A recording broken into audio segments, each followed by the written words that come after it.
Imagine passar mais de 100 anos tentando ler um livro e ninguém conseguir. Nenhum linguista, nenhum historiador e nenhum especialista conseguiu. E até hoje ninguém sabe o que está escrito nele. Mas o mais estranho não é isso. O mais estranho é que esse livro parece seguir regras, parece uma língua real, como se alguém estivesse tentando nos dizer alguma coisa e nós simplesmente esquecemos como entender. O nome desse livro é Manuscrito Voynich, um manuscrito ilustrado que surgiu no século XX e rapidamente se tornou um dos maiores mistérios da história. À primeira vista, ele parece apenas um livro antigo, mas basta observar por alguns segundos para perceber que existe algo muito errado ali.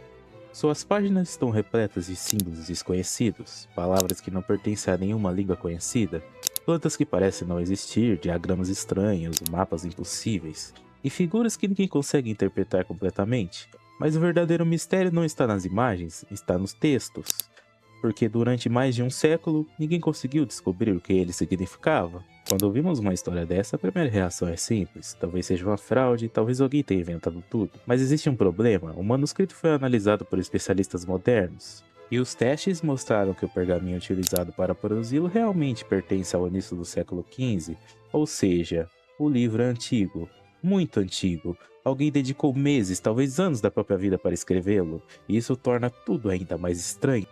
Por que alguém investiria tanto tempo criando centenas de páginas sem motivo? Mas se o manuscrito é real, então por que ninguém consegue lê-lo? A resposta fica ainda mais estranha porque o texto não parece aleatório. Não é como se uma criança tivesse pegado um caderno e rabiscado. Quando especialistas analisaram, encontraram algo incrível. As palavras se repetem, alguns símbolos aparecem juntos com frequência, existem padrões, estruturas, regras, exatamente como acontece em uma língua real. Se alguém simplesmente tivesse inventado símbolos aleatórios, essas repetições dificilmente apareceriam de forma tão consistente. Em outras palavras, o manuscrito Voynich não parece um monte de rabiscos, ele parece ter sido escrito em algo que funciona como uma linguagem. Mas qual linguagem? Ninguém sabe, e aí começam as teorias. Aqui que o mistério se divide, porque existem duas possibilidades: ou o manuscrito esconde o conhecimento perdido, ou ele é uma completa fraude. Tipo aquele cara que achou o Gari no Paraná. Ei, meu Paraná velho! Ao longo dos anos surgiram inúmeras explicações. Alguns acreditam que o manuscrito contém conhecimentos científicos esquecidos. Outros defendem que ele registra uma língua extinta. Há quem diga que tudo não passa de um código secreto. Existem até teorias ligando o livro a alquimistas, sociedades secretas e conhecimentos proibidos. Mas nenhuma dessas hipóteses conseguiu provar sua existência.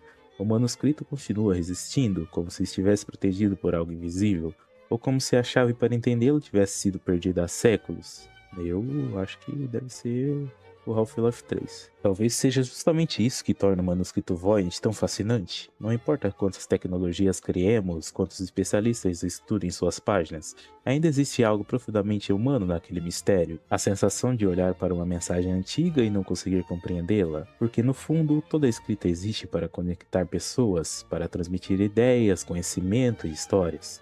Mas Voynich faz exatamente o oposto. Ele nos lembra que algumas mensagens podem atravessar séculos e ainda assim permanecer completamente silenciosas.